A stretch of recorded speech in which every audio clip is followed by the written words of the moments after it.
Today on Public Eye News, the parents of the Oxford shooter have been sentenced after a pair of high-profile trials, and later, Public Eye News takes you into the world of beekeeping in the Upper Peninsula. Jackson Spencer will have a look at when you should expect sporadic rain showers to hit this week, and I'll have a Frozen 4 preview you won't want to miss. I'm Austin Graham. And I'm Luke Niddle, and you're watching Public Eye News.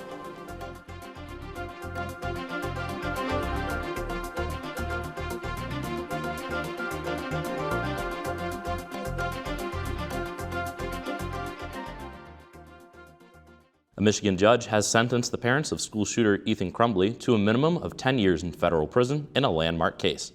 James and Jennifer Crumbley are now the first parents ever convicted in a U.S. mass school shooting case, with each parent charged with 4 counts of involuntary manslaughter, 1 for each student killed in the Oxford High School shooting in 2021. Mr. and Mrs. Crumbley were accused in separate court hearings in the Oakland County Courthouse of neglecting their son's signs of declining mental health leading up to the shooting, along with improperly securing the firearm used in the shooting. Before the attack occurred, Mr. and Mrs. Crumbley were brought to Oxford High School for a meeting with administrators to discuss sessions with counselors and violent images drawn by Ethan Crumbley.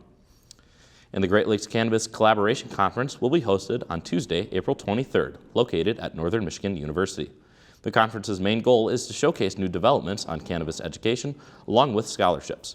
Panel discussions will mainly focus around cannabis regulation and panel leaders' opinions on cannabis equity. As well, NMU alumni currently working in the industry will share their perspectives in a Wildcat in the Weeds panel. Students can register for the event for $10, professors and faculty can attend for $15, and general admission will run at $35. The Environmental Protection Agency announced that over 200 U.S. chemical plants must reduce cancer-causing emissions. The announcement comes after the EPA issued a new rule that requires plants to lessen their toxic emissions. The new rule strengthens President Joe Biden's support of environmental justice by providing health protections for communities suffering from industrial pollution. The rule will apply to every plant in the United States, with more than half of them located in Texas and Louisiana. Facilities across the Midwest affected by this new rule include a plant in Minnesota, 2 in Michigan, and more than 10 in Ohio. The rule also updates multiple regulations on chemical plant emissions that haven't been adjusted in almost 20 years. And the federal government has also finalized the first ever PFAS limits on drinking water. Officials have said that the imposed limits will reduce exposure for 100 million people to diseases such as cancer. The limit is the first ever national drinking water rule on PFAS that stay in the environment. Health advocates have praised the Biden administration and the EPA for imposing the new rule, while utility groups have stated that the limits will result in customers having to pay for more water. EPA officials said that providers will have 3 years to do PFAS testing of drinking water. If the tests pass, the providers will have 2 additional years to install treatment systems. The Biden administration expects about 10% of water systems to test positive for toxic PFAS, as opposed to last year's 16%. And here in Michigan's Upper Peninsula, there are hundreds of beekeepers. Thanks to the Superior Beekeeping Club, that number continues to grow. Public Eye News had the opportunity to talk to members of the club and find out more. Luke Niddle takes a look. A place you might not expect to have a large beekeeping presence is right here in the Upper Peninsula. The 3rd annual Upper Peninsula Beekeeping Conference, hosted by the Superior Beekeeping Club, had huge success welcoming guests from all over the state and beyond. Adam Ingrayo, member of the Superior Beekeeping Club from Newberry, touched on his experience with educating the community. So I'm here today speaking on a couple of different topics. One is hive handling, so actually how to work with bees, and also doing a little outreach for the Heroes to Hives program, our veterans beekeeping program that we have here nationwide and is based out of the Upper Peninsula. Anybody can keep bees. It just takes a really good education in how to do it. The conference drew in vendors to connect with new and experienced beekeepers alike, even vendors from Wisconsin, like Chris Hansen of Hansen Farms. There's a good turnout here. I'm kind of pleasantly surprised the amount of people up here. It's nice seeing this. Nice seeing people excited about bees, involved in bees, interested in bees. So I'm glad it's here. Joel Lance, founder of the Superior Beekeeping Club, provided his perspective on members of the club and its future. We have a lot of new beekeepers here. They're taking up the torch and they're moving forward to it. They've learned a lot and they just keep on going. Now they're passing it on. The Superior Beekeeping Club challenges expectations and has a swarm of beautiful possibilities ahead. For WNMU's Public Eye News, I'm Luke Niddle. Now, don't touch that dial. Jackson Spence will be right back with your weather forecast, taking a look to the clouds right after this break. Step into the Dickie Chase kitchen and meet the younger generations who are carrying on the culinary traditions of legendary chef Leah Chase. See how it coats the spoon? That's exactly how you want it. Episodes will dish up Creole classics and explore the history of the iconic New Orleans restaurant. Get ready for a comfortable seat on the sofa because you're going to need it after this dish. A mouth-watering family story, the Dickie Chase kitchen, Leah's legacy. Wednesday at 4:30, right here on WNMU-TV. Welcome back. I'm Jackson Spencer here to bring you your Public Eye Weather Report.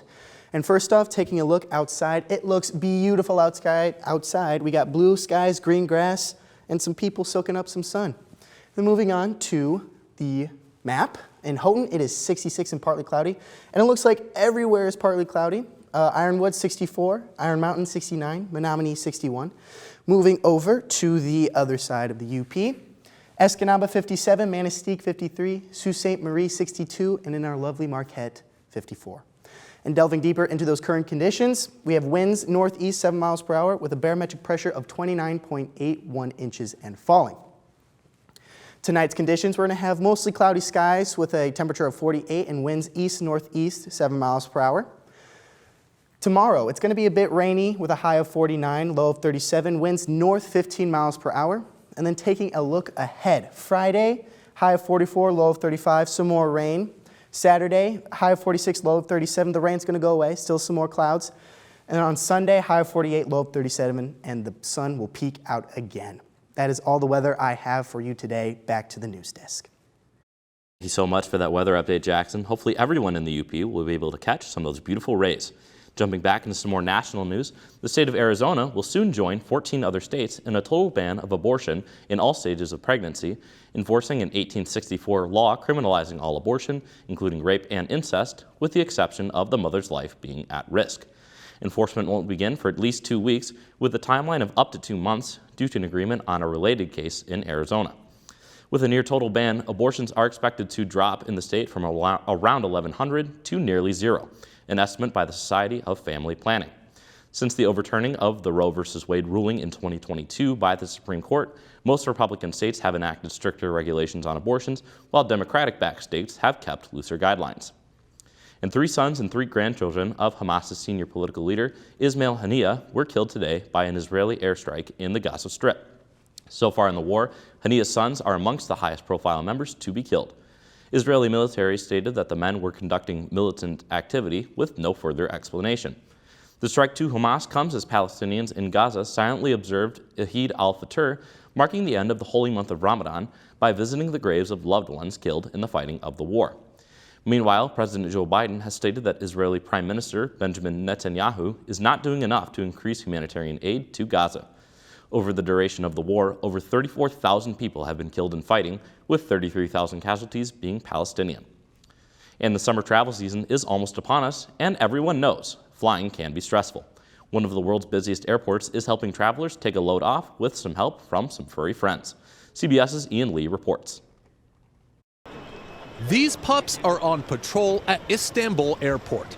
They're not sniffing out drugs, but searching for tense travelers passing through Turkey. This dog handler says, "We see a lot of demand for therapy dogs. They help people to relax." Border Collie Alita leads the pack of this pilot project, giving kisses and comfort. After your long flight or you get stressful or you lost something, you need something like can keep you calm down, and something just like the dog is wonderful. Italian Retriever Cookie loves belly rubs. I think it looks nice to have like friendly dogs in the airports. And research shows this positive approach has health benefits, reducing stress, raising feel-good hormones, and lowering blood pressure. They stop people worrying and they make people happy. The idea is being unleashed at airports around the world, from the UK to Miami International. He's here to keep you happy and de-stressed. He's doing a great job. Is he? He's doing a great job, bro. It's dogs doing what they do best. This is Brody. See how soft he is? Being our best friends. Ian Lee, CBS News, London.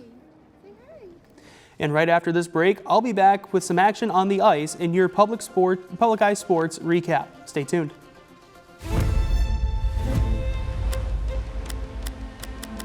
subtle rises in sea level. These events are climate change. Let's figure it out. It's science and it's conservation.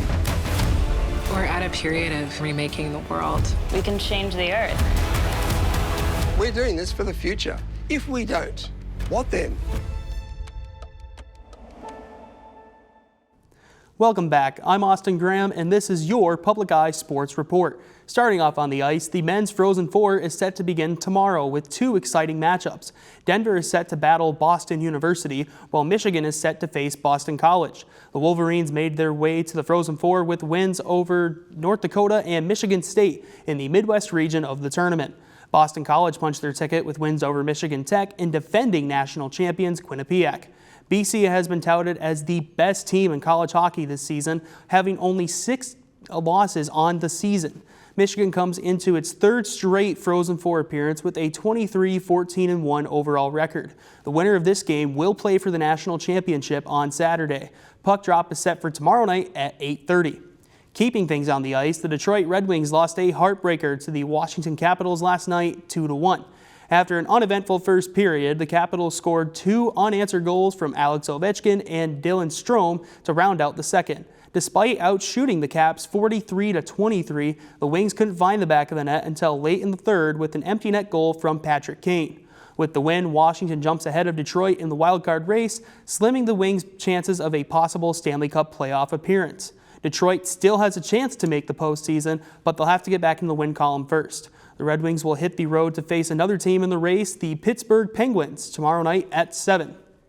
And passing things over to basketball, Green Bay women's head coach Kevin Borseth announced his retirement after a 37-year tenure with the program. During his time at Green Bay, Borseth racked up 821 wins and 14 NCAA tournament appearances, ranking him 16th among all D1 women's basketball coaches. The Phoenix posted a 27-7 record this season, which was good enough for an NCAA tournament berth, their first since 2018, where they lost to Tennessee in the opening round. Borseth began his coaching career here in the UP at Michigan Tech, where he compiled more than 200 wins from 1987 to 1998. And Luke, I hear you have an extra story for us here. There's something going on downtown Marquette next week. Yeah. The Michigan DNR and Michigan Birds have announced that on April 18th, they will host a Birds and Brews event. The event will include bird trivia, door prizes, and complimentary alcoholic and non-alcoholic beverages. Birds and Brews will be taking place at Ordock Brewing Company at 7 p.m. And also coming up this week, the NMU Theater Department will be opening their final show of the academic year. Anything Goes, set aboard the SS American in the 1930s, the musical's opening night is this Thursday at 7:30 p.m. For more showtimes and tickets, visit nmu.universitytickets.com. So Luke, do you think you're going to go to Anything Goes tomorrow? It seems like it's shaping up to be a really good show. Yeah, it seems like a very good show. I'm not sure if I'll be able to go, but I've heard very good things about it. Yeah, absolutely. I've had a bunch of friends that are working on this show, and from what I've seen, it looks like it's going to be absolutely stellar, especially with this being the spring musical and the final musical of the academic year. Yeah, absolutely. Are you going to be going to it? Oh, absolutely. Thank you for tuning in today, folks. I'm Austin Graham. And I'm Luke Niddle. We'll see you tomorrow.